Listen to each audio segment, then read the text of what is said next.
En la última sesión de nuestro estudio de los últimos días, recordarás que vimos la versión que Marcos da del discurso del Monte de los Olivos y vimos todos los elementos que estaban contenidos en esa profecía futura que Jesús dio a sus discípulos sobre la destrucción del templo, la destrucción de Jerusalén y luego todas las señales de los tiempos que enumeró, y que concluye con la predicción de su venida en nubes de gloria, después de lo cual él indicó que esa generación no pasaría hasta que todas estas cosas se cumplieran. Hemos visto algunos de los problemas críticos que enfrentamos con respecto al marco de tiempo que Jesús atribuye a todos estos eventos que están incluidos en el discurso del Monte de los Olivos. Y recordamos que el marco de tiempo que Jesús dio fue en respuesta directa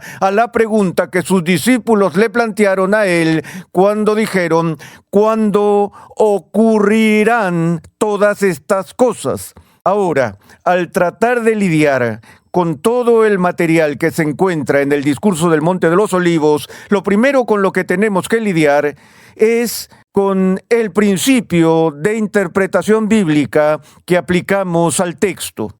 Uno de los principios más importantes de la interpretación bíblica es el llamado sensus literalis, que a menudo se interpreta o traduce con las palabras el sentido literal de las Escrituras. Eso es un poco engañoso porque en la forma en que las personas usan popularmente el término traducción literal, quieren decir con eso que los eventos ocurren, estos suceden en la forma exacta según lo que estaba escrito en las Escrituras, considerando que el concepto de interpretación literal, tal como se estableció por primera vez en la Reforma, significaba que la Biblia siempre debe interpretarse según el sentido en que esté escrita. Es decir, que hay algunas formas de estructura literaria en la Biblia que están escritas en forma de narrativa histórica. Algunas veces encontramos el estilo poético, otro lenguaje que encontramos es el histórico ordinario, otro lenguaje es simbólico o metafórico. Ahora, para que tengamos eso presente, quiero ver los elementos en el discurso del Monte de los Olivos y usaremos nuevamente la versión de Marcos como guía el día de hoy, y voy a hacer una distinción entre el lenguaje ordinario y el simbólico. Lo que quiero decir con lenguaje ordinario es que algunas personas entienden por interpretación literal, es decir, que el texto significa exactamente lo que parece sugerir que está diciendo en el uso ordinario de las palabras. El lenguaje simbólico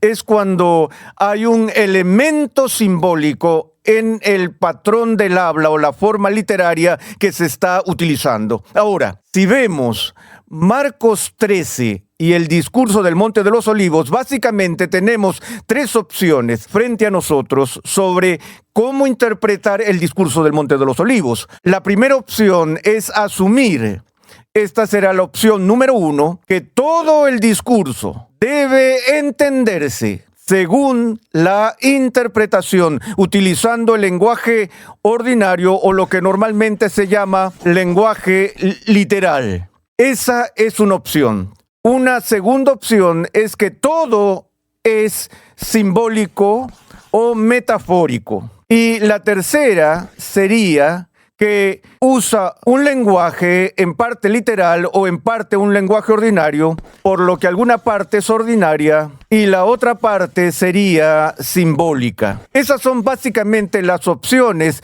que tenemos cuando llegamos a ese texto y tratamos de interpretarlo. Ahora, aquellos críticos que hemos analizado hasta ahora, que han usado el discurso del Monte de los Olivos como una palanca de apoyo para atacar la confiabilidad bíblica e incluso la exactitud de la profecía de Jesús mismo, han aplicado un lenguaje ordinario y literal a todo el discurso del Monte de los Olivos. Ellos ven que ciertas partes del discurso ciertamente ocurrieron según las predicciones. Es decir, cuando Jesús predijo la destrucción del templo, en un lenguaje simple y ordinario, eso es exactamente lo que sucedió en la historia conocida. Y del mismo modo, la destrucción de la ciudad de Jerusalén ocurrió según el lenguaje ordinario que Jesús usa en el discurso del Monte de los Olivos. Pero si aplicamos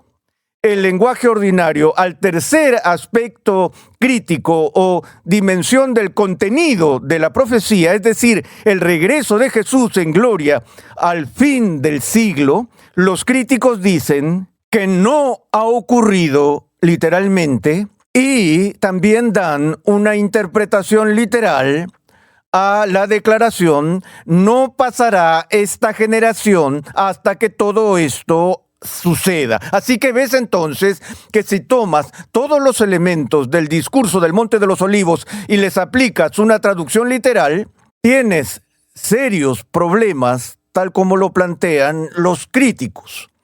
Ahora, no conozco a nadie que sostenga que todo el discurso del Monte de los Olivos se dé en un lenguaje simbólico y metafórico, por el simple hecho de que el templo no fue destruido simbólicamente en el 70 después de Cristo y que Jerusalén no fue meramente devastada de forma simbólica en el año 70 después de Cristo, sino que ambos eventos ocurrieron de manera literal.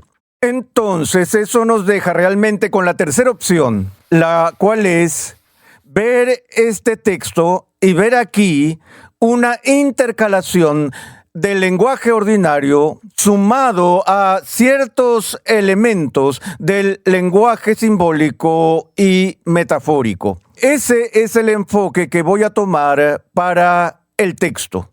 Entonces, la pregunta sería: ¿qué parte del texto tratamos en términos de interpretación literal y qué parte del texto tratamos en términos de interpretación simbólica? Ahí es cuando todo el tema se vuelve complicado y algo difícil. Obviamente, si enumeramos los elementos clave del discurso, la destrucción del templo, creo que todos estaríamos de acuerdo en que ese lenguaje aquí se usa en un sentido ordinario literal y por lo tanto usaremos literal u ordinario para la destrucción del templo.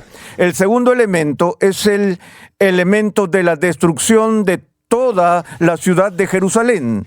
Decimos que eso ocurrió literalmente en el año 70 después de Cristo, por lo que le asignaremos una interpretación literal a ese elemento. Bueno, ¿y qué con respecto a la venida de Cristo en gloria? Solo colocaré ahí un signo de interrogación por el momento. ¿Regresó Jesús literalmente dentro de este marco o no? Y dejaremos esa pregunta allí por un segundo. Luego tenemos las señales que se enumeran allí, de que los discípulos serían entregados a concilios, que serían perseguidos, que surgirían falsos cristos, que habría guerras, rumores de guerras, hambrunas, terremotos, la aparición de la abominación desoladora y que el evangelio llegaría a todas las naciones. Y voy a separar esa, pero diremos que las señales en su mayor parte se entienden que ocurrirían literalmente. Estamos hablando de terremotos reales, persecuciones reales, tribulación real, falsos mesías reales y demás.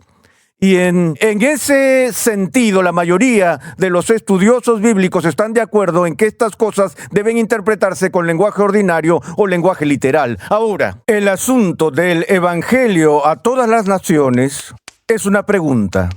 Y el sentido y significado del término fin del siglo es una pregunta. Y, por supuesto, una de las grandes preguntas se refiere a las perturbaciones astronómicas, voy a llamarlas así, la agitación de los cielos que se describe como un precursor de la venida de Cristo. Vamos a plantear una pregunta sobre eso y luego en el análisis final la pregunta de ¿no pasará esta generación?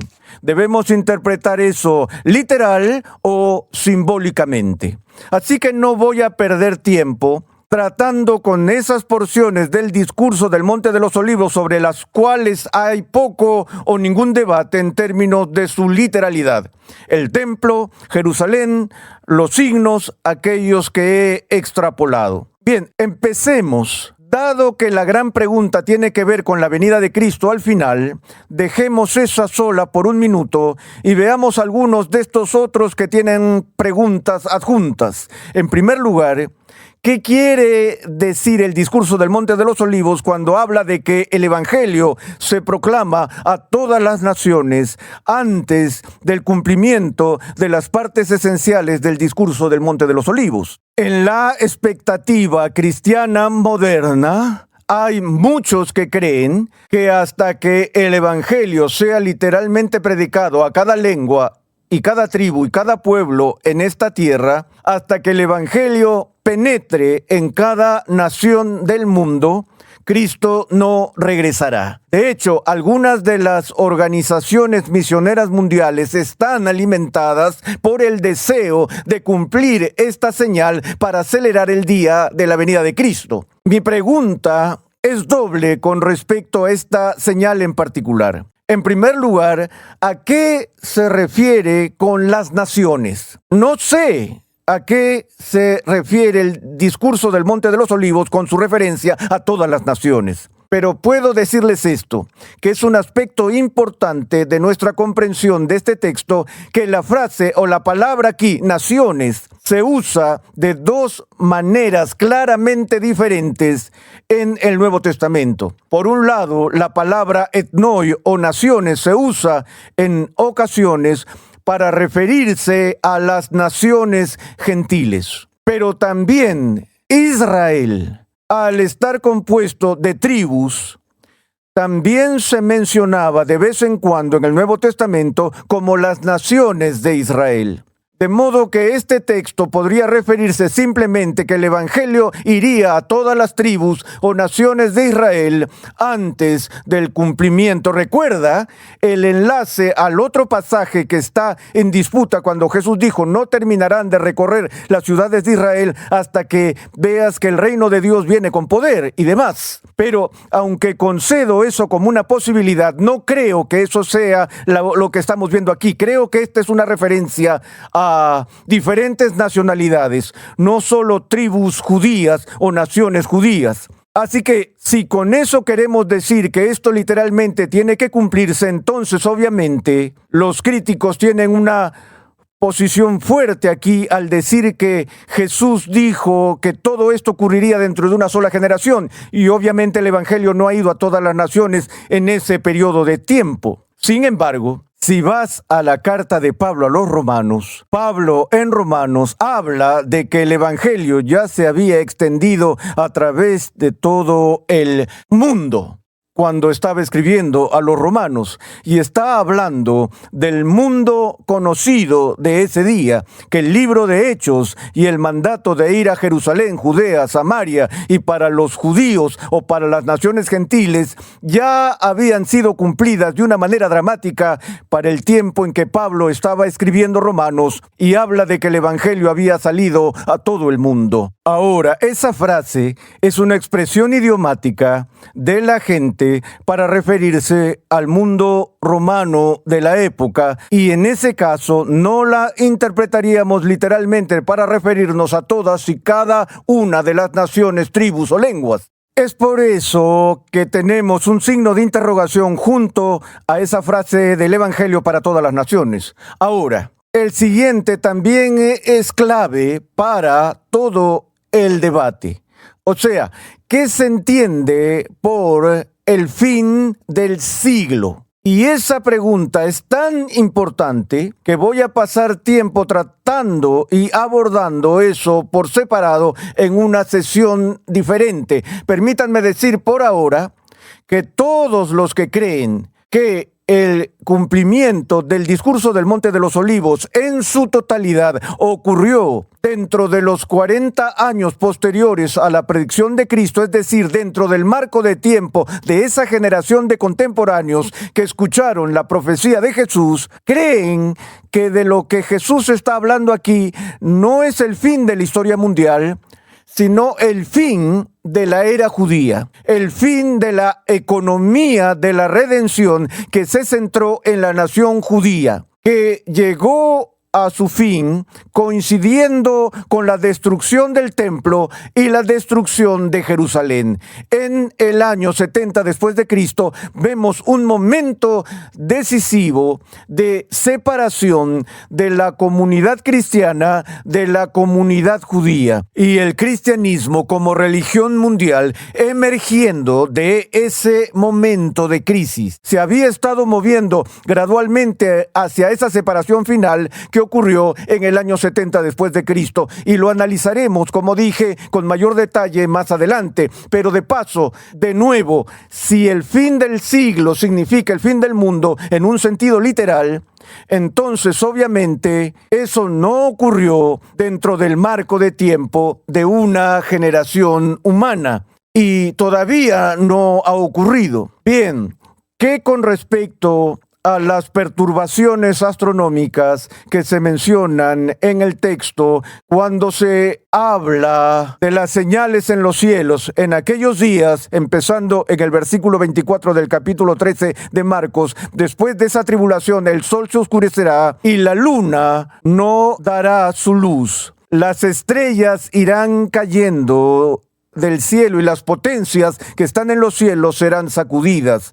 Entonces verán al Hijo del Hombre que viene en las nubes con gran poder y gloria. Y entonces Él enviará a los ángeles y se reunirá a sus escogidos de los cuatro vientos, desde el extremo de la tierra hasta el extremo del cielo. Ahora, aquí estamos hablando de lo que yo llamo perturbaciones astronómicas o señales visibles, señales catastróficas que ocurren en los cielos. Ahora, esto plantea una pregunta muy importante de estilo y forma literaria. Por esta razón es que en el Antiguo Testamento no era en absoluto raro o sin precedentes que los profetas de Israel describieran las visitas del juicio divino sobre la tierra mediante el uso de imágenes gráficas muy similares a estas imágenes, que indicaban un juicio catastrófico traído por Dios sobre una ciudad o una nación en la que estos eventos fueron descritos en términos de perturbaciones astronómicas que no ocurrieron literalmente, sino que fueron formas proféticas de lenguaje metafórico. Permítanme dar algunos ejemplos de eso de mi libro. Leemos en Isaías 13, capítulo 9, o versículo 9, versículo 10 y versículo 13, la siguiente descripción del juicio de Dios sobre la destrucción de Babilonia o Tiro. Miren, el día del Señor viene, cruel, con furia y ardiente ira, para convertir en desolación la tierra y exterminar de ella a sus pecadores.